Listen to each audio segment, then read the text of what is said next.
बंदी छोड़ सतगुरु रामपाल जी महाराज जी की जय हो। परमात्मा की सभी प्यारी आत्माओं को मुझ पवन दास का सत्साई।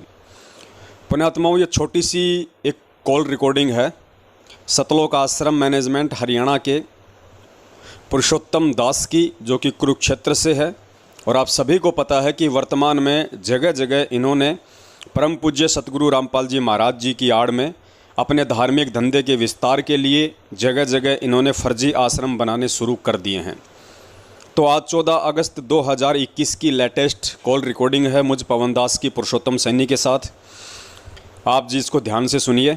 और हमारा मकसद पुण्यात्माओं किसी को नीचा दिखाना या किसी को डिग्रेड करना बिल्कुल भी नहीं है। हमारा मकसद है कि परमेश्वर की संगत जो ज्ञान आधार को छोड़ के अज्ञानता की तरफ चल रही है, ऐसे सारनामी समझे जाने वाले मनवश लोगों को बहुत बड़ा भगत समझ के उनके पीछे लगी हुई है। परमात्मा ने सत्संगों में क्या कहा, अपने ज्ञान में क्या कहा, उसको ना समझ के खाली उनके बेटा बेटी भाई बंधु रिश्तेदार जवाई और ये पुरुषोत्तम सैनी जैसे लोगों के कहने पे अधिक चल रही है, जिसके चलते वो अपनी मर्यादाओं का खंडन कर रही है और गुरुजी से दिन ब दिन दूर होती जा रही है, जिसका परिणाम आप सबके सामने है। आए दिन सारनामी से लेकर प्रथम नामी सैकड़ों लोगों की मौतें संगत में एक महीने में हो रही हैं। पीड़ादायक मौत, एक्सीडेंट से मौत, फांसी लगा के मौत, जबकि परम संत की शरण में आने के बाद तो भगत को कांटा भी नहीं लगता। तो रीज़न यही है कि वर्तमान में संगत गुरुदेव के ज्ञान को आधार ना बना के इन बड़े बड़े समझे जाने वाले भक्तों के बहकाव में अधिक चल रही है। उनके मनमाने आदेशों को गुरुजी का आदेश मान के उनको ज्योति पाठ और दान का जो पैसा दे रही है, वो पैसा कुपात्रों के हाथों में जाने की वजह से संगत को उसके प्रतिफल में नुकसान उठाना पड़ रहा है। तो दास का निवेदन है, ऑडियो को ध्यान से सुनिए। ये 8 मिनट की ऑडियो है। उसके बाद पुरुषोत्तम सैनी का एक मीडिया इंटरव्यू है बरवाला कांड के समय का, उसको भी आप ध्यान से सुनिए। उसमें बहुत सारे जो कंसेप्ट हैं वो क्लियर होंगे। आपको मालूम पड़ेगा कि असली और नकली भगत क्या है और इन लोगों ने गुरुदेव को ज्ञान को आधार बनाया है या देखा देखी में चल रहे हैं और आप लोगों ने क्या करना है। बहुत सारे कंसेप्ट आपके क्लियर होंगे। आगे की ऑडियो को भी आप जी पूरा सुनिए। सत साहिब, जय हो बंदी छोड़ की। हेलो सत साहिब जी। साहब जी। पुरुषोत्तम जी बोल रहे हैं? हाँ जी, बोल रहा हूँ। भगत जी, ये रोहतक के सिंहपुरा में जो घेवर बन रहे हैं 35 किलो के, ये किस खुशी में बन रहे हैं? किस खुशी में बन रहे हैं? हाँ। अरे हम राजा है, हमारा पिताजी हो जो कोई जो मर्जी खिला दे। राजा तो का बेटा तो हमेशा खाता पीता होता है, खुशी रहता है। बिल्कुल आपकी बात सही है। राजा का बेटा कुछ भी कर सकता है, राजा कुछ भी वो करवा सकता है। सतगुरु ने कहा कि बना लो भाई, जो बच्चे वहाँ रहते हैं सदा, वो बेचारे घर तो जाते नहीं ना, कभी उन्होंने कोई मिठाई खाई ना, कोई कभी पराठा खाया ना कोई। परमात्मा ने बोला कि ठीक है बेटा, वहाँ जो रहते हैं वो बना लेना और खा लेना। अच्छा, जो आश्रम में जो सेवादार रहते हैं परमानेंट, उनके लिए बनवाए जा रहे हैं? मतलब वो बनवाए जा रहे हैं, मतलब और क्या कहूँ इसे, वो अपने आप ही अंडरस्टूड बात है। जो कह दिया ना भी उनके वहाँ खा लेंगे बना करके, कोई बात नहीं। अच्छा, तो एक दिन के खाने से काम हो जाएगा? तो फिर या तो रोज ही बनाओ। रोज क्यों बनाए? तो रोज फिर खाएंगे, रोज तो एक चीज खाई जाती है। तो फिर एक दिन से क्या हो जाएगा भगत जी? चलो कोई बात नहीं, उनकी इच्छा होगी, बेचारों ने कर लिया होगा भी। हम वो ज्यादा से गरीब तबका या अब रह गया। देखो आप तो वहाँ अभी तो कह रहे हो कि गुरुजी के आदेश है, अभी कह रहे हो कि उनकी इच्छा है। दोगली बातें मत करो। बात क्या है वो बताओ भगत जी, हकीकत क्या है? दोगली कब कर रही है मैं? तो आप कह रहे हो ना भाई उनकी इच्छा है, उन सेवादारों की, वो अपना खा लेंगे बना के। प्रार्थना करी गुरुजियों से, गुरुजी ने कहा भी बना लो बेटा, कोई बात नहीं। अच्छा, गुरुजी से मतलब घेवर बनाने की प्रार्थना की गई कि गुरुजी क्या हम घेवर बना सकते हैं क्या? गुरुजी से प्रार्थना करने में क्या है, एक चीज की प्रार्थना कर सकते हैं हम। तो सुबह शाम जो चाय बनती है आश्रम में, उसकी भी गुरुजी से प्रार्थना होती है क्या दोनों टाइम? नहीं, चाय तो रोज ही का काम है ना, चाय का तो उसके। तो फिर घेवर में ऐसा क्या है? घेवर में ऐसा क्या है भगत जी जो उसकी स्पेशली उसकी प्रार्थना की गई? आपको क्या? हाँ, पहले तो ये बताओ कौन बोल रहे, कहाँ से बोल रहे हैं आप? मैं भगत जी पवन दास बोल रहा हूँ, जयपुर वाला। अच्छा रहे तुम तो यार काल का दूध पक्का। मैं तो काल का दूध हूँ, लेकिन मैंने जो सवाल किया ना उसका जवाब दो। नहीं, आप गुरुजी से बात क्यों नहीं करते आकर के? जब गुरुजी बार बार बुला रहे हैं आपको भी, आओ भाई मेरे से बात कर लो। जो आदेश होते हैं मेरे होते हैं और उसके आदेश के अनुसार ही सब कुछ होता है।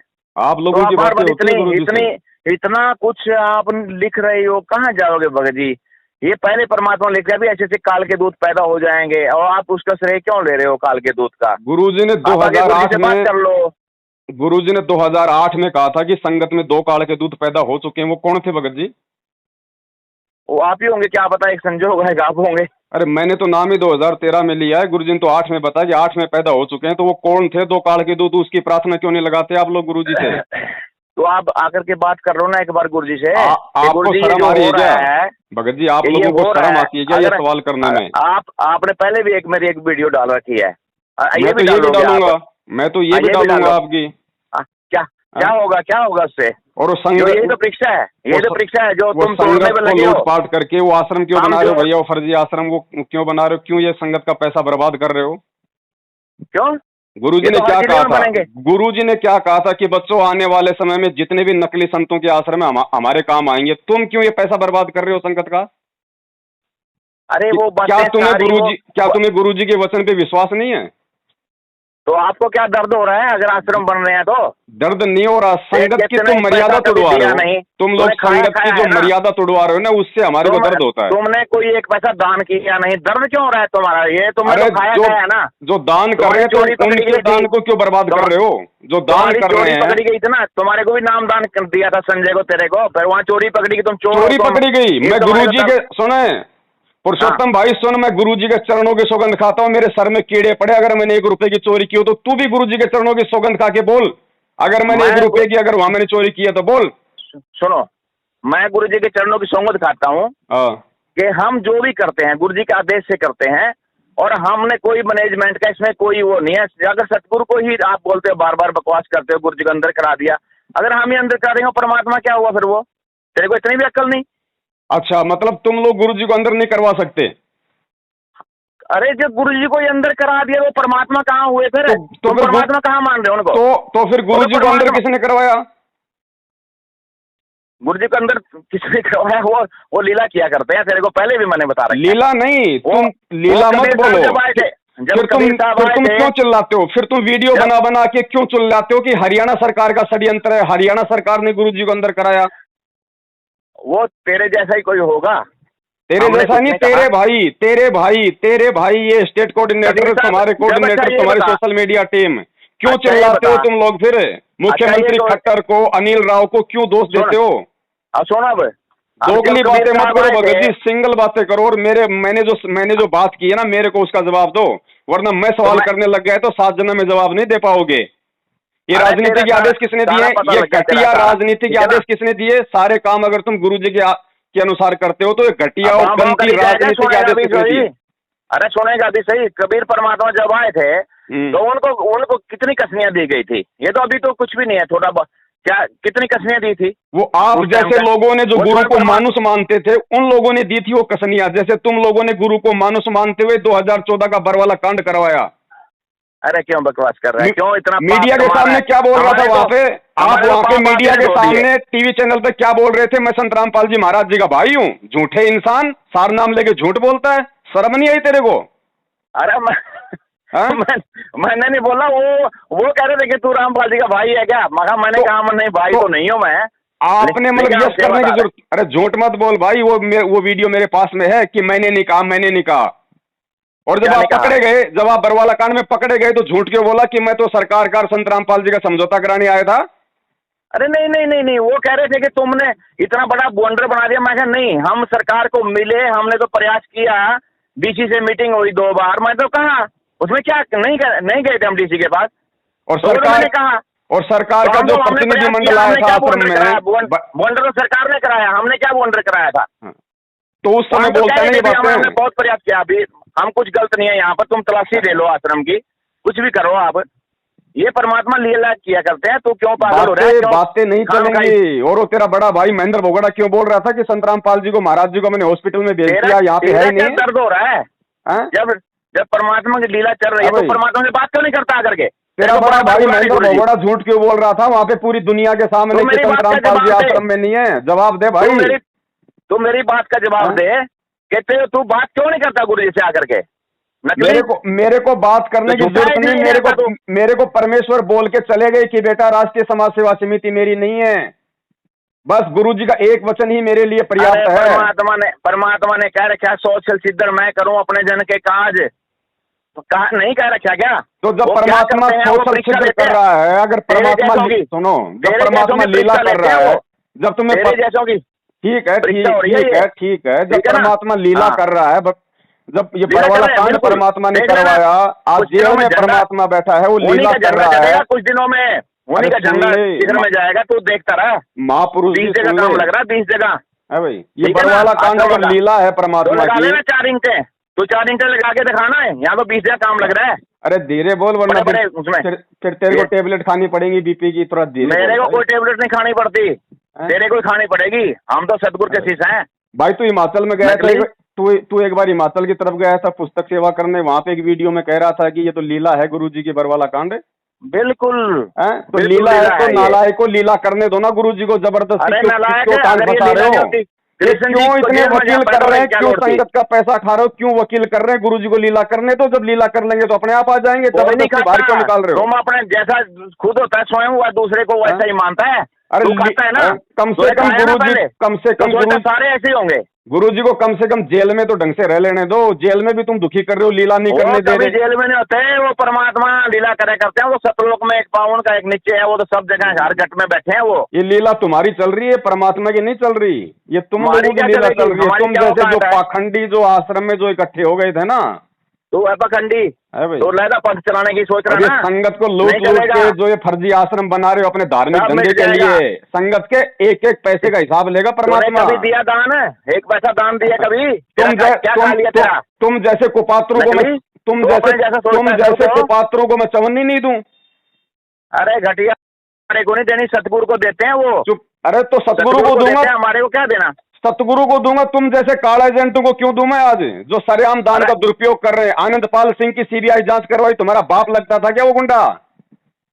बकवास मत कर, बाप होगा तेरा। क्या कह रहा है? तो अपने बाप की सीबीआई जांच में क्यों शामिल करवाया भक्तों को? 5 लाख रुपए का उनको चंदा क्यों दिया भक्तों के दान का अजमेर की रैली में? किसको? गुंडे। अरे किसको? बातें मत बना, तेरे को पता नहीं कौन किसको। चल तू क्या ठेकेदार लग रहा है? बात फोन काट। ठेकेदार हूँ भाई, 100 बार मेरे जो बातें उनका जवाब दे। And we managed to get in touch with the brother of this so-called Godman, the brother, of course, Mr. Purushottam Das. You are Sant Rampal's brother. My first question is a very simple question.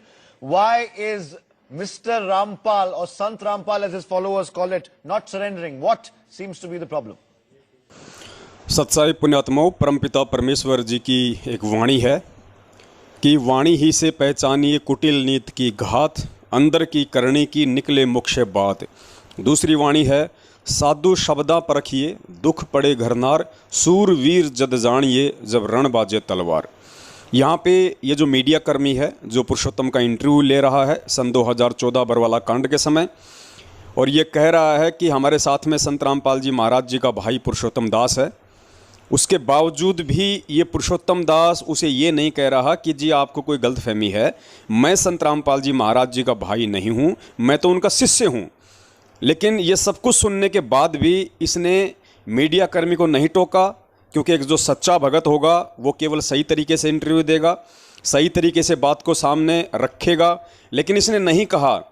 ना कहने का reason क्या था कि पूरी दुनिया मुझे देख रही है, सारे हरियाणा के लोग मुझे देख रहे हैं, और जो मेरे जानकार हैं, जो मेरे परिचित हैं, वो ये सोचेंगे ओ हो देखो जी संत रामपाल जी महाराज का भाई पुरुषोत्तम, यानी लोग मुझे संत रामपाल जी महाराज जी का भाई समझ के मुझे बहुत बड़ा समझेंगे।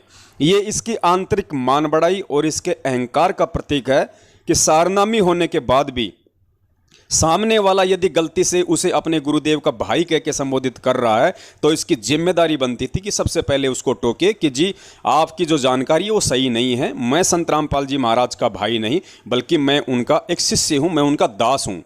आगे भी 2-3 बार ये मीडिया कर्मी स्पष्ट रूप से कहेगा कि आपके भाई संत रामपाल जी महाराज, उसके बाद भी ये बंदा उसको नहीं टोकता है। सीधी सीधी इसकी मान बढ़ाई और अहंकार यहाँ पे झलकता दिखाई दे रहा है। तो पुण्यात्माओं, आपने क्या करना है? आपने ऐसे मनवश मान बढ़ाई और अहंकार ग्रस्त लोगों के साथ रह के गुरुजी की अनुपस्थिति में उनके ज्ञान को आधार ना बना के अपनी भक्ति का सत्यानाश करना है, या परमेश्वर के ज्ञान आधार से केवल सत्सेवकों की संगति करनी है? सुनिए आगे इंटरव्यू। हमारे गुरुदेव जी अस्वस्थ हैं और इसका प्रमाण है अपोलो तक के डॉक्टर, पूरा ग्रुप 5 डॉक्टरों का, उन्होंने आकर हमारे गुरुजी को चेकअप किया, सभी मशीनें साथ लेके आए और उनको ये बोला कि आप सफर मत करिए, आपका सेहत बहुत खराब है, आप सफर नहीं कर सकते। और सर इससे ज्यादा और क्या प्रमाण हो सकता? सत्साई पुण्यात्माओं, उस परमपिता परमेश्वर के विषय में ये कहना कि हमारे गुरुदेव अस्वस्थ हैं, ये शब्द एक भगत के द्वारा अपने परमपिता परमेश्वर के लिए यूज करना उसकी अज्ञानता, उसकी मंदबुद्धिता, उसकी मूर्खता और इस बात को दर्शाता है कि इस व्यक्ति ने अभी तक अपने सतगुरुदेव जी को परमात्मा माना या नहीं माना, या अपने जैसा हाड़ मांस का ही मान रहा है। पुण्यात्माओं, जो सतगुरुदेव पूरी दुनिया को ये चैलेंज करते हैं अपने सत्संगों के माध्यम से कि जो व्यक्ति मेरी शरण में आ गया और मेरे द्वारा बताए गए सतमंत्रों का जाप करेगा, भक्ति करेगा मर्यादा में रह के, उसका कैंसर तो क्या, कैंसर का बाप भी ठीक होगा। और उस महापुरुष के विषय में एक नेशनल टीवी पे इंटरव्यू देते हुए इस व्यक्ति पुरुषोत्तम के द्वारा ये कहना कि हमारे गुरुदेव अस्वस्थ हैं, ये दुनिया को क्या संदेशा दे रहा है? ये क्या खुद अपने गुरु को परमात्मा मान रहा है? क्या ये गुरु को भगवान मान रहा है? तो पुण्यात्माओं, इनकी करनी और कथनी में रात दिन का अंतर है। अरे गुरुदेव अपने आप को 1000 बार बीमार दिखाएगा, गुरुदेव अपने आप को 1000 बार बीमार कहेंगे, वो उनकी अपनी मर्जी है। लेकिन हमारे लिए क्या आदेश हैं? हमने गुरुदेव की करनी अनुसार नहीं चलना, वो क्या कर रहे हैं, हमने गुरुदेव की कथनी अनुसार चलना है कि उन्होंने अपने सत्संगों में हमारे लिए क्या आदेश दिए। तो पुण्यात्माओं, विचार कर लेना, सार नाम लेने के बाद भी ये लोग कितना तो गुरुदेव को समझ पाए और कितना पूज्य गुरुदेव जी के तत्व ज्ञान को समझ पाए। उसी आधार से आज इन्होंने इस धर्म को धंधा बना लिया है, ये सोचकर कि संत रामपाल जी महाराज जेल से बाहर नहीं आने वाले, डबल उम्र कैद आजीवन का उन पे मुकदमा लगा हुआ है। आप लोग जानबूझ के ऐसे लोगों को बहुत बड़े भगत समझकर, परम ज्ञानी समझकर अपने भक्ति और जीवन का सत्यानाश कर रहे हो। करना क्या है आप लोगों ने, अब आप स्वयं विचार कर लीजिए। सुनिए आगे का इंटरव्यू। तो आप ये कहना चाहते हैं मिस्टर दास कि आपका मेडिकल रीजन है। अगर मेडिकल रीजन है तो आपके लोग गुंडों की तरह क्यों बिहेव कर रहे हैं? It's more like mister Rampal is acting like not like a god man but a गुंडा।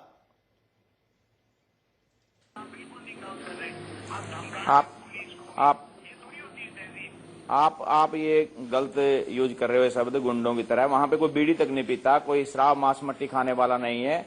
वो हमारे जो भक्त हैं उसमें RSS राष्ट्रीय समाज सेवा समिति के सदस्य भी हमारे साथ जुड़ चुके हैं। 1 लाख सदस्य हैं लगभग RSS के, वो भी हमारे साथ जुड़ चुके हैं। और वहां ये कभी भी अन्याय होगा और कहीं पर कोई ऐसी घटना होगी जैसे जम्मू कश्मीर में अभी सेवा करके आए। सत्साई पुण्यात्माओं, यहाँ पे मीडिया कर्मी के द्वारा पूज्य गुरुदेव संत रामपाल जी महाराज जी को गुंडे शब्द से संबोधित करना कोई बड़ी बात नहीं है, क्योंकि ये लोग अज्ञानी हैं, ये लोग इस तत्व ज्ञान से अपरिचित हैं। इसलिए पुण्यात्माओं, ये लोग कुछ भी कह सकते हैं, इनको माफ़ी है परमात्मा की तरफ से। जिस प्रकार परमात्मा से जुड़ने से पहले आप बहुत सारे भगत भाई बहनों के इंटरव्यू सुनते हो, जिन्हें कोई ज्ञान समझाया करता था तो वो गुरुदेव को गालियां दिया करते थे, उल्टा सीधा बोला करते थे, और उनके शरण में आने के बाद फिर वो माफ़ी मांगते हैं गुरुदेव से। तो इसी प्रकार ये मीडिया कर्मी है, ये जगत वाला है, इसको ज्ञान नहीं है, ये परमात्मा का, ये कुछ भी बोल सकता है। तो हमने इन चीज़ों से आहत नहीं होना चाहिए। उसके बाद ये पुरुषोत्तम कह रहा है कि हमारे साथ में राष्ट्रीय समाज सेवा समिति के सदस्य भी जुड़ चुके हैं, यानी राष्ट्रीय समाज सेवा समिति RSS, जो कि बरवाला कांड के मुख्य दोषी है, जिसका मुखिया मास्टर रामकुमार ढाका, महेंद्र भगोड़ा, ये खुद उसका मेंबर था, एग्जीक्यूटिव मेंबर था ये खुद पुरुषोत्तम सैनी उसका, जिन्होंने भक्तों को भ्रमित किया, भक्तों को कमांडो बनाया, भक्तों को पुलिस वालों से लड़वाया और गुरुदेव को इन्होंने जेल करवाई अपने मनवश कुकर्मों के चलते, अपनी मनवश हरकतों के चलते। तो ये पुरुषोत्तम कह रहा है कि अब तो राष्ट्रीय समाज सेवा समिति अर्थात RSS के सदस्य भी हमारे साथ में जुड़ चुके हैं। तो पुण्यात्माओं, ध्यान देना शब्दों पे। अब आगे संत रामपाल जी महाराज जी इसी RSS राष्ट्रीय समाज सेवा समिति के विषय में क्या कहने वाले हैं। गुरुदेव ने कहा कि ये राष्ट्रीय समाज सेवा समिति मेरी नहीं है, मीडिया के इंटरव्यू में पूरी दुनिया के सामने कहा कि राष्ट्रीय समाज सेवा समिति मेरी नहीं है, वो गुंडे जो थे वो राष्ट्रीय समाज सेवा समिति के थे। और ये पुरुषोत्तम कह रहा है कि राष्ट्रीय समाज सेवा समिति हमारे से जुड़ चुकी है। तो पुण्यात्माओं, गुरुजी के आदेशों के विपरीत और गुरुजी की जानकारी के विपरीत ये कौन सी समिति थी, कौन से ये सदस्य थे जिनके साथ ये मैनेजमेंट वाले साठ गांठ कर चुके थे बरवाला कांड करवाने के लिए, गुरुदेव को जेल करवाने के लिए, ताकि इनका धार्मिक धंधा आराम से चल सके। तो पुण्यात्माओं ध्यान देना, पूज्य गुरुदेव जी के इस इंटरव्यू पर वो भी मीडिया वाले ले रहे हैं। बरवाला कांड के दूसरे दिन की बात है। गुरुजी ने स्पष्ट मना कर दिया कि ये राष्ट्रीय समाज सेवा समिति अर्थात RSS मेरी नहीं है। तो पुरुषोत्तम सैनी से सवाल जवाब कीजिए आप लोग कि जब गुरुजी को पता ही नहीं कि RSS क्या है, गुरुजी की कोई संस्था थी नहीं ऐसी, तो तुम लोगों ने कौन सी संस्था को लाके बरवाला कांड में खड़ा कर दिया, जिसका तू जिक्र कर रहा है कि RSS राष्ट्रीय समाज सेवा समिति के सदस्य हमारे साथ में जुड़ चुके हैं। तो गुरुजी के आदेशों के विपरीत ये कौन सी समिति थी जिसके सदस्य तुम्हारे साथ में जुड़ चुके थे, जिनकी उल्टी हरकतों के चलते गुरुदेव बदनाम हुए और ये बरवाला कांड हुआ। सुनिए पूज्य गुरुदेव जी का इंटरव्यू। आपके ऊपर इतने इल्जाम है सर, आपके ऊपर इतने इल्जाम झूठे कैसे हैं आपके ऊपर? आपके गुंडे इतने खड़े थे वहाँ पे, हजारों आदमी हरियाणा पुलिस से। मेरे नीचे राष्ट्रीय समाज सेवा समिति नहीं तो आपकी समिति है। अरे आपकी समिति है बाबा।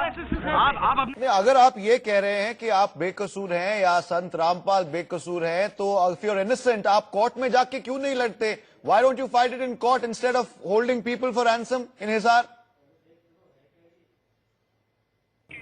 कोर्ट क्या न गुंडागर्दी कौन कर रहा है? गुंडागर्दी तो कर ही नहीं रहे, हम तो अपने घर बैठे हैं। अब इन्होंने क्या ये जाते हैं कोर्ट में, जाते हैं तो तब अवमानना का केस बना देते हैं, नहीं जाते हैं तब भी अवमानना का केस बनाते हैं। इससे अच्छा तो हम अपने घर तो बैठे रहे हैं। पहले इन्होंने हमारे सभी सदस्यों को बुलाया RSS के, उसके बाद 11,000 को बुलाया, उसके बाद उसमें 3 ही रह गए। तो हमारे गुरुदेव जी पर जब अवमानना का केस ही नहीं बनता, कोई गलती ही नहीं की उन्होंने हिसार में जब आए थे, जो एक केस बना हुआ है। आप गहराई तक जाइए। सत्साई पुण्यात्माओं ध्यान देना, यहाँ पे मीडिया कर्मी कह रहा है कि आप लोगों को कोर्ट पे विश्वास क्यों नहीं है, आप लोगों को लॉ पे विश्वास क्यों नहीं है, आप लोग कोर्ट में जाइए, अपनी बात को रखिए। तो पुरुषोत्तम जी बात को घुमाते हुए कह रहे हैं कि हमारे ऊपर कोर्ट की अवमानना लगा दी जाती है, हम जाते हैं तो भी अवमानना लग जाती है, नहीं जाते हैं तो भी अवमानना लग जाती है, इससे अच्छा तो हम अपने घर पे बैठे रहें। जबकि पुण्यात्माओं ये कोई जवाब नहीं होता है। अगर इनको यदि ज्ञान समझ में आ गया होता, यदि इनको गुरुदेव समझ में आ गए होते, तो पहली बात तो पुण्यात्माओं इतना बखेड़ा नहीं होता। क्योंकि जब हमें पता है कि हमारे परमात्मा स्वयं धरती पे प्रकट हैं, सारी सृष्टि के रचनहार हैं, वो समर्थ है, तो हमने उनके ज्ञान आधार अनुसार उन्होंने हमें जो संत बनाया है, जो साधु बनाया है कि संत ना छोड़े संतता, चाहे कोटि की मिले असंत। फिर हमें किस बात का डर था? अगर काल भगवान की प्रेरणा से ये नकली सरकारें, ये न्यायपालिका अगर गुरुदेव पे झूठा भी आरोप लगा रही हैं, हर तरीके से तुम्हें लगता है कि भाई गुरुदेव पे झूठे आरोप हैं, हमारे ऊपर झूठे आरोप हैं, तो कोई दिक्कत नहीं। हमारे को विश्वास होना चाहिए ना कि परमात्मा है भाई खुद गुरुदेव, और कोर्ट क्या बिगाड़ लेगा। ठीक है, संतों को, भक्तों को, महात्माओं को परेशानियों का तो सामना झेलना ही पड़ता है, क्योंकि ये काल का लोक है। काल इतनी आसानी से सच्चाई को ऊपर नहीं आने देगा। लेकिन हम भी तो भगत हैं, हम भी तो संत हैं, हमारे को भी तो परमात्मा ने उन संकटों को झेलने की शक्ति दी है, पावर दी है, ज्ञान दिया है। तो जब काल अपनी दुष्टता नहीं छोड़ रहा, तो हम संत होकर अपनी संतता क्यों छोड़ें? तो ये इसका जवाब नहीं होना चाहिए था। दूसरी बात, हमें गुरुजी ने सत्संगों में बहुत बार कहा है कि पुण्यात्माओं, जब वो परमात्मा इस पृथ्वी पे आता है तो वो परमात्मा एक नेक नागरिक की भूमिका भी निभाता है। नेक नागरिक मतलब हर तरीके से कानून को सहयोग करने वाला, इस काल भगवान के नियमों को ना तोड़ने वाला, उसको कहते हैं नेक नागरिक।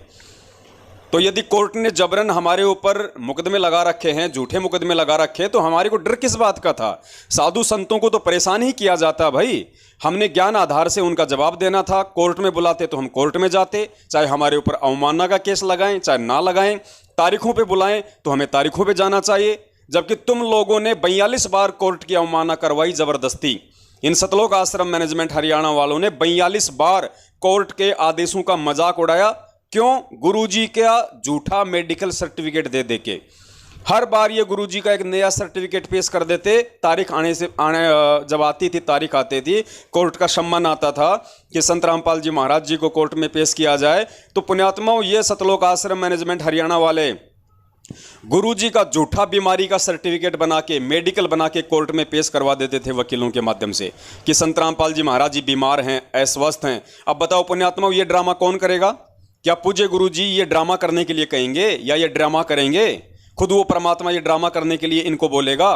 क्या वो परमात्मा कोर्ट की अवमानना करेगा? क्या वो परमात्मा कोर्ट में अपना झूठा सर्टिफिकेट लगाएगा?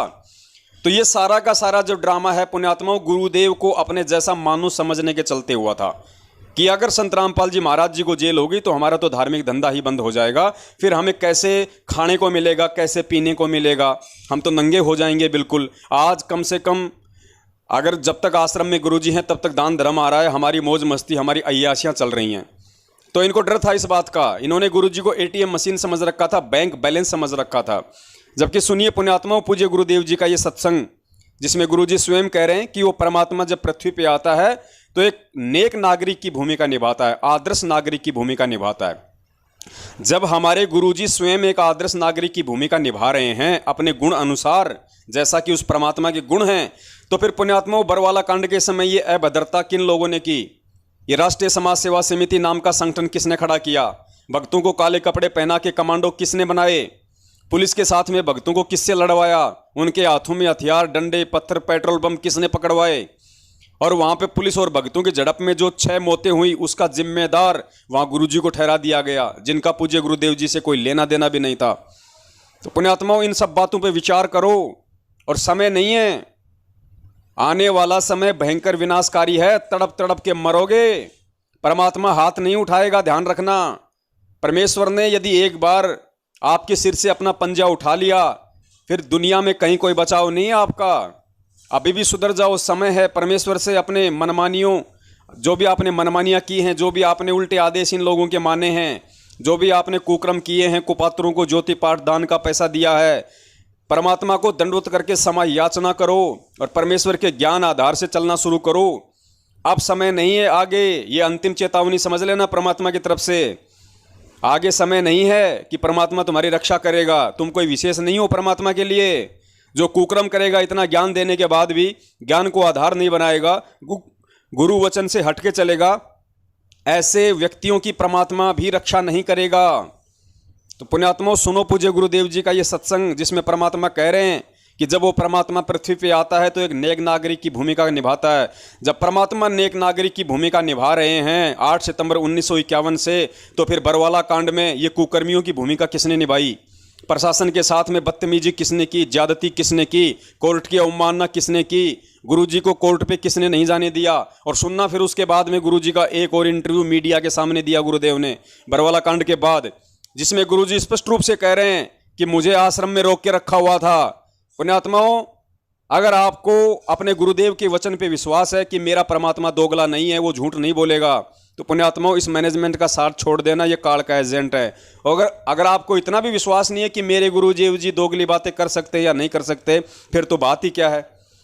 तो सुनो पहले गुरुजी का सत्संग 1 मिनट का, उसके बाद गुरुजी का इंटरव्यू, जिसमें गुरुजी खुद कह रहे हैं कि मेरे को तो रोक के रखा हुआ था बरवाला कांड में आश्रम के अंदर। तो कौन वो लोग थे जिन्होंने रोक के रखा हुआ था? अब वो परमात्मा है जिसने आकर खुद यहाँ पर सत्संग किया और सच्चा ज्ञान दिया। वही सतगुरु है और वही आकर के यहाँ एक सच्चे भक्त की भूमिका करते हैं, एक नेक नागरिक का अभिनय भी वही करते हैं। अपना करके खाओ, जैसे राखे भगवान न्यों रहो, ज़्यादा इस दौड़ धूप माया की संग्रह करने में अपना जीवन मत नसाओ, नाश ना करो। ये एग्जाम्पल दिया दाता ने, और जो ये भी उन्होंने प्रमाणित कर दिया कि जो सच्ची लगन से मुझे भजता है, संसार की दृष्टि में बेशक निर्धन दिखे पर भगवान की दृष्टि में सबसे धनवान है। अब स्वस्थ हो गया, मैं पहले बीमार था। रामपाल जी, आपकी जो बेल एप्लीकेशन थी वो भी अब रिजेक्ट कर दी गई है। जो 2008 में आपको बेल मिली थी कोर्ट की तरफ से, उसके बारे में क्या कहना है? धन्यवाद। जो पूरा विवाद हुआ उसमें 6 लोगों की जान गई, तो आपको कोई अफसोस है उस बात का?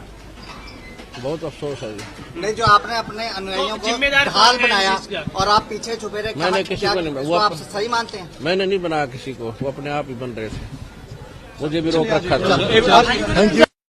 Okay, what I want to ask you now, sir, in your ashrams there are guns.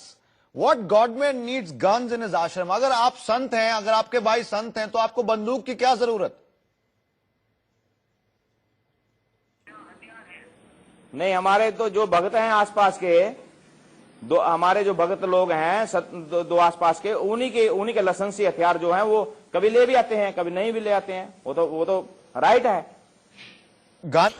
सच्चाई पुण्यात्माओं, थोड़ा शब्दों पे ध्यान देना सीखो, और इसीलिए परमपिता परमेश्वर ने ये सबूत हमारे लिए छोड़े हैं ताकि हम इन चीज़ों को समझ सकें कि बरवाला कांड में किन लोगों का दोष था और किस प्रकार से निर्दोष गुरुदेव जी को इन लोगों की उल्टी हरकतों के चलते, मनमानी हरकतों के चलते फंसाया गया है। अब यहाँ पे मीडिया कर्मी इस पुरुषोत्तम सैनी से सवाल कर रहा है कि यदि आपके भाई, आपके संत यदि संत हैं, यदि वो गुरु हैं, तो उनको आश्रम में ये गन वगैरह रखने की क्या आवश्यकता थी। तो इसके जवाब में पुरुषोत्तम जी कह रहे हैं कि वो गन हमारे कुछ भगत भाई थे जो आसपास के, वो लेके आया करते थे, उनकी लाइसेंसी वो बंदूकें थी, तो वो कभी ले भी आते थे, कभी नहीं भी लेके आते थे। तो पुण्यात्मा विचार करो, ये कितना झूठा जवाब, कितना निराधार जवाब इसने दिया है। और ये बहुत सारे भक्तों की भी शंका है कि भाई गुरुजी आश्रम में बंदूकें क्यों रखते थे। तो पुण्यात्मा इसका जवाब तो मैं आगे दूंगा कि गुरुजी आश्रम में बंदूकें रखते थे या नहीं रखते थे। गुरुजी आश्रम में इन गुंडों को कमांडो के रूप में रखते थे या कोई और रखता था। लेकिन फ़िलहाल ये जो पुरुषोत्तम सैनी कह रहा है कि हमारे आसपास के जो भगत हैं वो अपनी बंदूकें ले आया करते थे, कभी लाते थे कभी नहीं लाते थे। तो पुण्यात्मा विचार करना, ये गुरुदेव का आदेश नहीं था। आश्रम में जो बंदूकधारी थे वो गुरुदेव के अनुसार नहीं थे। गुरुदेव ने कोई कमांडो नहीं रखा, कोई बॉडीगार्ड नहीं रखा। अरे तीनों लोकों में प्रवेश करके सबका धारण पोषण करने वाला वो समर्थ परमात्मा 2 कौड़ी के जीवों को अपना बॉडीगार्ड बना के रखेगा क्या? तो पुण्यात्मा यहाँ इस पुरुषोत्तम सैनी ने इस बात को भी क्लियर कर दिया है कि आश्रम में जो कमांडो थे, आश्रम में जो बॉडीगार्ड थे, जो 24 घंटे गुरुजी के पीछे बंदूक तान के चलते थे, वो गुरुजी की तरफ से नहीं थे। वरना इस महाशय को ये बात कहने में शर्म नहीं आनी चाहिए थी। अगर गुरुजी का आदेश होता तो ये क्यों नहीं कहता यहाँ पे कि जी हमारे गुरुजी के आदेश थे, हमारे गुरुदेव ने रखे हुए थे, उनके आदेश से वहाँ पे कमांडो थे। लेकिन इसने जिक्र नहीं किया क्योंकि आदेश नहीं था, वरना 100% ये कहता। क्योंकि जो आदमी पूरी मीडिया के सामने, देश दुनिया के सामने ये कह सकता है कि संत रामपाल जी महाराज अस्वस्थ थे, वो बीमार थे, तो वो व्यक्ति ये कहने में क्यों शर्माएगा? यदि गुरुजी का आदेश होता तो कमांडो रखने का, बॉडीगार्ड रखने का। लेकिन इसने मना कर दिया। इसने कहा कि आसपास के भगत थे वो अपनी बंदूकें लेके आया करते थे। तो पुण्यात्मा स्पष्ट है, वाणी ही से पहचानिए कुटिल नीत की घात, अंदर की करनी की निकले मुख से बात। आज वो बंदी छोड़ इन कुकर्मियों के मुख से ही सारी सच्चाई उगलवा रहा है। तो पुण्यात्मा ध्यान देना इनके शब्दों पे। अब चलिए सुनिए आगे इंटरव्यू। गांधी जी हमारे बापू जो थे वो, उनको कह सकते हैं कि लोग, वो संत थे, वो बड़े अच्छे आदमी थे। आप अपने भाई को संत रामपाल कहते हैं। गांधी जी संत थे, उनने आज तक कोई लाठी नहीं उठाई, कभी लाठी नहीं उठाई। लाठी उठाई तो चलने के लिए उठाई, किसी पे अटैक करने के लिए नहीं उठाई। अभी आप राजनीति से इसको मत जोड़ो, ये धार्मिक संस्था है, गैर राजनीतिक है हमारी। सच्चाई पुण्यात्माओं, यहाँ पे गन और बंदूक की बात को लेके मीडिया कर्मी इस पुरुषोत्तम से कह रहा है कि संत तो महात्मा गांधी जी थे जो कोई हथियार नहीं रखते थे, वो केवल एक अपना डंडा रखते थे, और वो भी किसी को मारने के लिए नहीं, कोई हिंसा के लिए नहीं, बल्कि अपने चलने के लिए। और आप अपने भाई को संत रामपाल कहते हो। तो पुण्यात्मा फिर से इसने एक बार जिक्र किया यहाँ पे कि आप अपने भाई को संत रामपाल कहते हो। लेकिन फिर भी इस मान बड़ाई और अहंकार से ग्रस्त व्यक्ति ने एक बार भी उसको नहीं टोका कि भाई संत रामपाल जी महाराज मेरे भाई नहीं हैं, मैं तो उनका शिष्य हूँ, वो मेरे परमात्मा हैं। लेकिन उनको अपना परमात्मा माने, कोई अपना गुरु माने, तब ये बात कहेगा ना। इसको तो लोग देख रहे हैं, इसके रिश्तेदार देख रहे हैं, तो इसके मन में तो लड्डू फूट रहे हैं कि देखो आज मैं कितना बड़ा बन के पेश हो रहा हूँ पूरी दुनिया के सामने। लोग मुझे संत रामपाल जी महाराज जी के भाई के रूप में देख रहे हैं, जान रहे हैं। तो उसने कहा कि संत तो महात्मा गांधी थे, आप अपने भाई को संत कहते हो, संत रामपाल जी। तो पुण्यात्माओं, अब हकीकत क्या है? आश्रम के अंदर जो बंदूकें, जो बंदूकधारी थे, गुरुजी के चारों तरफ जो बॉडीगार्ड थे, अब आपको दास बताएगा। पुण्यात्माओं, हकीकत क्या है? ये भक्ति मार्ग सिर्फ ज्ञान आधार का है, और ज्ञान समझे बिना आपको सतगुरु की परिभाषा कभी जिंदगी में समझ में नहीं आएगी। आप धक्के खाते रहेंगे, 24 घंटे आप गुरुजी के पास में रहेंगे, साथ में रहेंगे, तो भी आप उनको नहीं समझ पाएंगे यदि आपने उनके ज्ञान को नहीं समझा तो, उनके तत्व ज्ञान को नहीं समझा तो। और यही कारण था कि ये पूरों का पूरा मूर्खों का टोल, ये भेड़ों का झुंड, जो बहुत बड़े बड़े भगत दिखाई देते थे, उनके बेटा बेटी, भाई बंधु, रिश्तेदार, जवाई, ये स्टेट कोऑर्डिनेटर, परमानेंट सेवादार, ये सब के सब मूर्खों का झुंड था। ये केवल वहाँ पे रोट पाड़ने के लिए पड़े हुए थे आश्रम में, केवल अपनी मौज मस्ती के लिए, क्योंकि फ्री का पैसा आ रहा था, भक्तों के दान का ये लोग दुरुपयोग किया करते थे। गुरुदेव ने भी काफ़ी बार इनको धमकाया, एक दो को तो गुरुजी ने आश्रम से बाहर भी कर दिया था। जो बलजीत का बेटा है अनिल लहरी, जो 428 मुकदमे में वांटेड था, पकड़ा गया था, अभी वो जमानत पे बाहर है, उसको तो मेन गेट पे पकड़ा गया, दोनों जेब फुल करके जा रहा था, लाख लाख रुपए की। परमात्मा के सामने पेश किया, गुरुजी ने कहा कि बेटा बहुत महंगा पड़ेगा। तो सरेआम ये लोग वहाँ पे चोरियाँ क्या करते थे अपनी ऐसो आराम के लिए, क्योंकि ये गुरुजी को परमात्मा नहीं मानते थे। तो पुण्यात्माओं, ये जो डर था कि गुरुजी को कोई मार ना दे, गुरुजी को कोई हानि ना पहुँचा दे, अगर गुरुजी मर गए, अगर गुरुजी को किसी ने हानि पहुँचा दी तो हमारा तो धार्मिक धंधा ही बंद हो जाएगा। हमें संगत फिर दान क्यों देगी? संगत आश्रमों में क्यों आएगी? संगत नहीं आएगी तो फिर पैसा कहाँ से आएगा? दान कहाँ से आएगा? हमारी ऐसो आराम, हमारी ये अय्यासियाँ, हमारी ये दुनिया भर की रंगरेलियाँ, आश्रमों में जो हमने स्विमिंग पूल बना रखे हैं, इतने ऐसो आराम में रहते हैं, फिर ये कैसे होंगे? कहाँ से पैसा आएगा? तो इन लोगों ने उस परमेश्वर को परमेश्वर ना मान के पूज्य गुरुदेव जी को खाली अपने जैसा एक मानुष मान लिया, एक आम संत मान लिया, और ये सोच के कि आर्य समाजी या सरकार गुरुजी को कहीं कोई नुकसान ना पहुंचा दे। इस वजह से ये लोग, ये महेंद्र भगोड़ा, ये सतलोक आश्रम मैनेजमेंट हरियाणा का मुखिया, इन लोगों ने मिलके अपनी सोच अनुसार इन्होंने ये बॉडीगार्डों की व्यवस्था कर रखी थी। 15-20 बॉडीगार्ड, 15-20 वहाँ पे बंदूकें, 24 घंटे गुरुजी के इर्द गिर्द, आगे पीछे। जब गुरुजी सत्संग करते थे तो शीशा भी इन्होंने बुलेट प्रूफ लगा रखा था, बुलेट प्रूफ शीशा। और जब गुरुजी सत्संग करते थे तो गुरुजी के आगे 2 बंदे खड़े हो जाते थे लेके बंदूक संगत की तरफ तान के। अरे नालायकों, आश्रम के मेन गेट पे चेकिंग हो रही है मशीनों से, अंदर बेचारी भोली संगत बैठी हुई है, गुरुजी सत्संग कर रहे हैं, वो बुलेट प्रूफ है, उसके अंदर गोली जा नहीं सकती, फिर भी तुम 2-2 बंदूकधारी खड़े हो संगत की तरफ मुंह तान के। तो पुण्यात्माओं, सोचो इन्होंने गुरुजी को क्या समझ रखा था? हाड़ मास का पुतला, अपने जैसा इंसान। पुण्यात्माओं, यही वजह थी।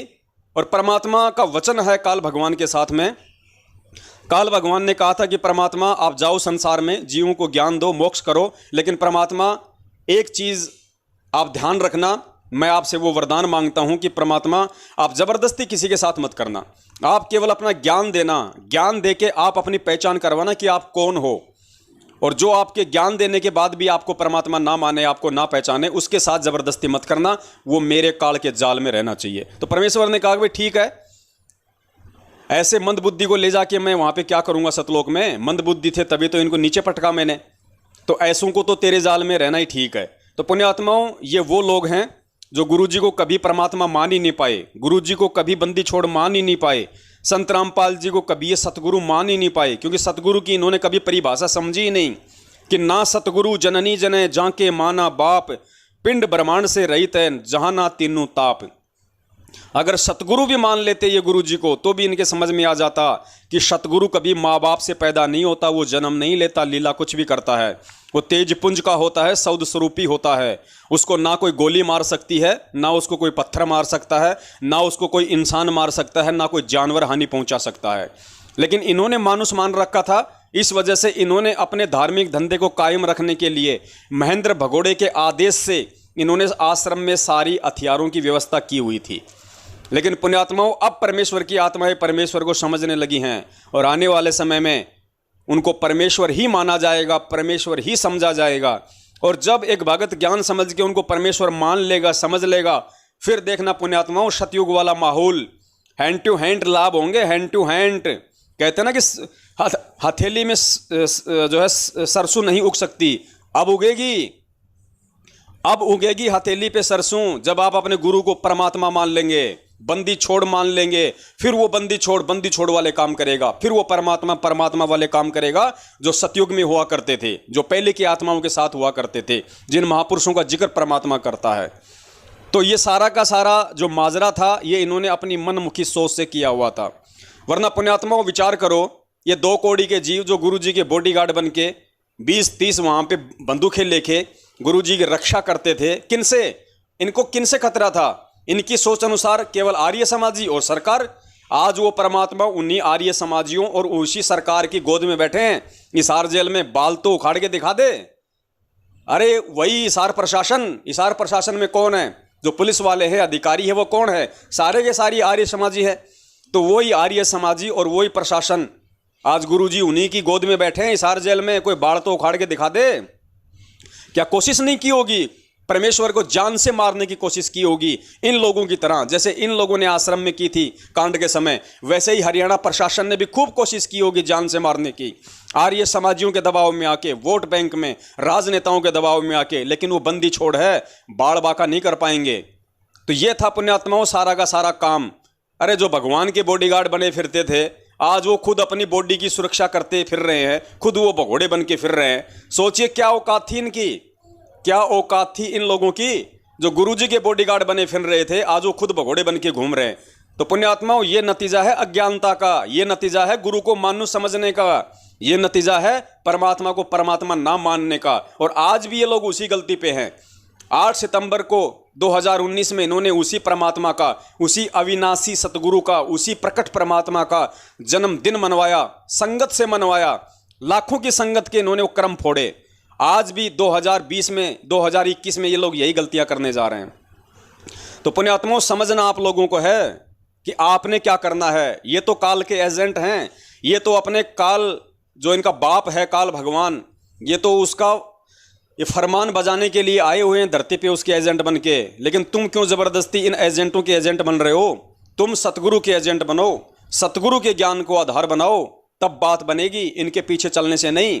और यही परीक्षा ले रहा है परमात्मा, आज जेल में बैठ के यही सब कुछ देख रहा है कि मुझे कितना समझा, बस यही परीक्षा है। रह जाओगे, हर बार ऐसे ही रहते हैं। समय रहता है तो मानते नहीं, कोई बताता है तो उसको गुरुद्रोही बोल दो, उसकी बातें नहीं सुननी, उसका वीडियो नहीं देखना, और जब बात हाथ से निकल जाती है तो फिर गधे कुत्ते सुअर बनना। सुनिए आगे का इंटरव्यू।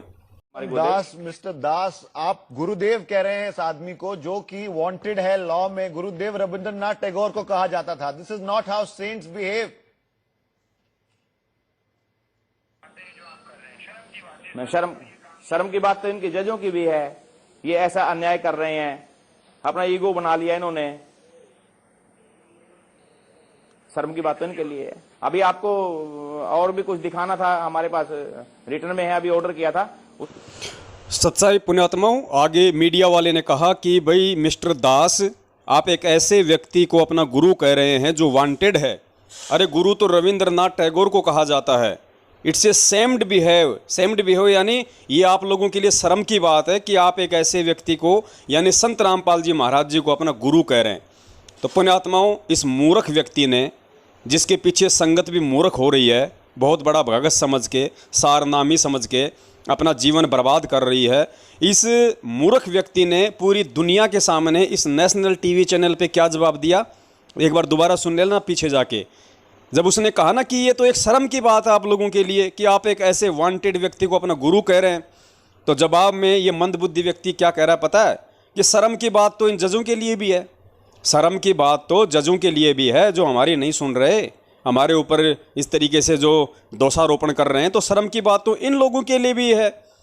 तो पुण्यात्माओं, सामने जो दुनिया जो इंटरव्यू सुन रही है, देख रही है, वो सारी की सारी भगतों की तरह मूर्ख नहीं है। वो बाल की खाल निकालती है और वो डिसीजन ले लेती है कि वास्तव में कौन सही है और कौन गलत है। तो ये कह रहा है कि शर्म की बात तो जजों के लिए भी है।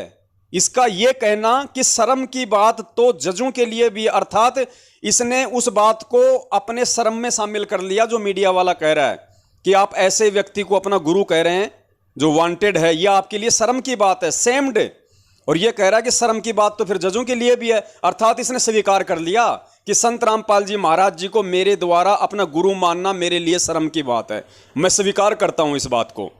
पुण्यात्मा ये क्या जवाब दे रहे हैं, कैसे कैसे गधों को उस समय सतलोक आश्रम बरवाला का प्रतिनिधित्व करने के लिए मीडिया के सामने खड़ा कर दिया, जिनको ये नहीं पता कि अगला सवाल क्या कर रहा है, मैं जवाब क्या दे रहा हूं और सुनने वाली देश की जनता मेरे जवाब का क्या मतलब निकालेगी। तो सोचिए पुण्यात्माओं, आज भी तो ये वही की वही हैं, ये वही तो गधे हैं, वही तो मूर्ख हैं, इनमें क्या बदल गया, ये तो बिगड़ गए और ज़्यादा। बरवाला कांड के बाद तो ये बिगड़ और गए ज़्यादा। संगत ने इन कुपात्रों को गुरु आदेश के खिलाफ ज्योति पाठ और दान का पैसा दे दे के इनकी बुद्धि को मलिन कर दिया और ज़्यादा भ्रष्ट कर दिया। तो आज जगह जगह जो ये फर्जी आश्रम खोल रहे हैं, और पुण्यात्माओं इन्होंने एक नया ट्रस्ट बनाया है, इसने पुरुषोत्तम कुरुक्षेत्र वाले ने, मुनिंदर धर्मार्थ ट्रस्ट। अरे नालायक मंदबुद्धि इंसान, तेरे पैदा होते समय तेरी माताजी ने भांग के लड्डू खाए थे क्या? तेरे को इतना भी नहीं पता कि धरती पे वो परमात्मा संत रामपाल जी महाराज जी के रूप में प्रकट है, और तू ट्रस्ट का नाम रख रहा है मुनिंदर धर्मार्थ ट्रस्ट। ये तो कबीर नाम को भी लांग गए, त्रेता में चले गए सीधे, इनका ज्ञान योग खुल गया, दूरदृष्टि आ गई इनके अंदर। मुनिंदर धर्मार्थ ट्रस्ट, बताओ पुण्यात्माओं, संत रामपाल जी धर्मार्थ ट्रस्ट रखने में इनको शर्म आ रही है क्या? अरे ये नाम कोई गंदा नाम है क्या?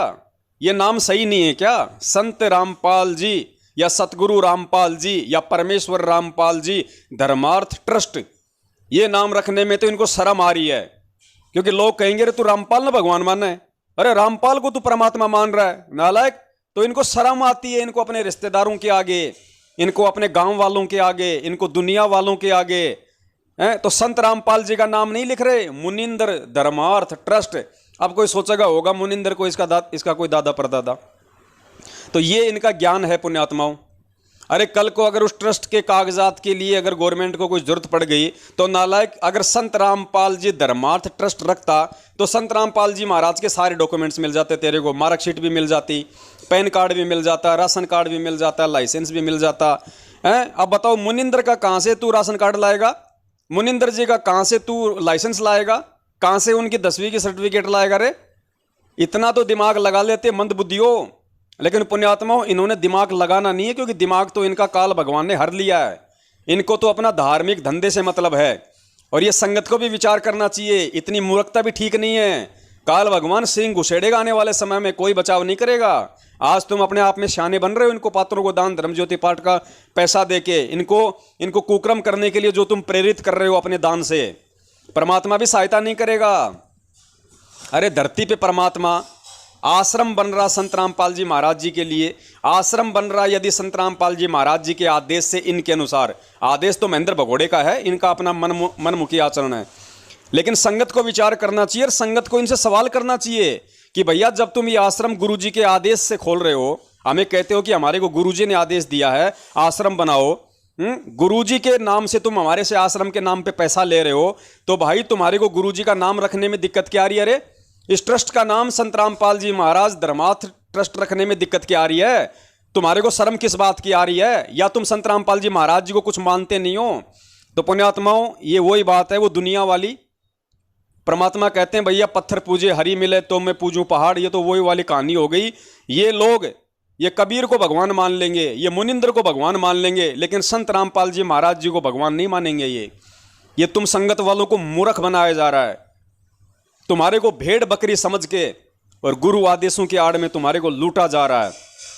और ये फर्जी आश्रम, अरे क्या आवश्यकता है इन मिट्टी के ढूंढ बनाने की?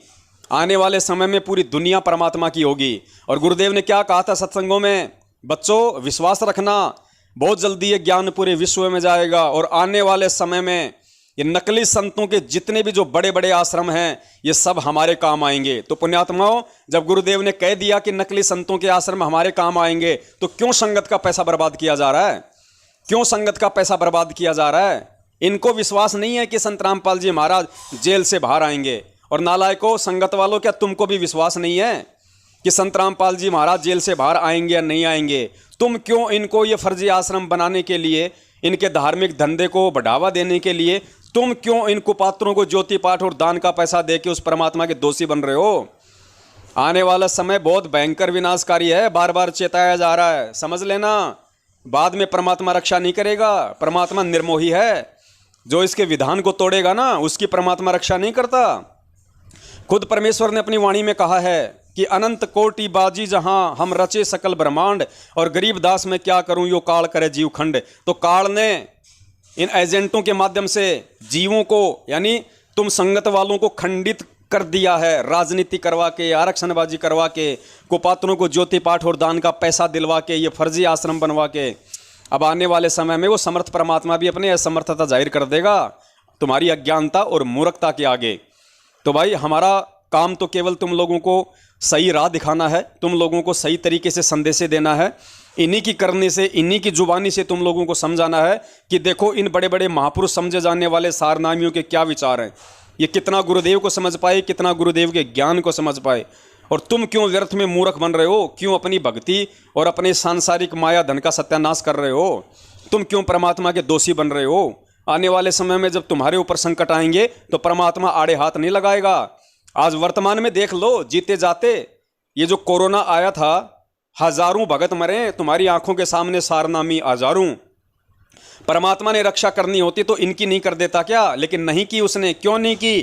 क्योंकि सारे के सारे मर्यादा तोड़ के बैठे हैं, सारे के सारे इन कुकर्मियों के आदेश पे चल रहे हैं, सारे के सारे इन कुपात्रों को ज्योति पाठ और दान का पैसा दे रहे हैं, सारे के सारे राजनीतियां कर रहे हैं, आरक्षण बाजियां कर रहे हैं, गुंडों की सीबीआई जांच करवाते हैं, और इन गधों की पूंछ पकड़ के और नदी पार करने की सोच रहे हैं। तो भाई हम सत्सेवकों की तो यही प्रार्थना है, समय रहते मान जाओगे तो अपना भला करोगे, नहीं मानोगे तो जो दुर्गतियां हैं वो तुम्हारी आंखों के सामने हो रही हैं और आने वाले समय में तुम्हारी होंगी। देख लेना, समय दूर नहीं है। बंदी छोड़ सतगुरु रामपाल जी महाराज की जय हो। सत साहिब।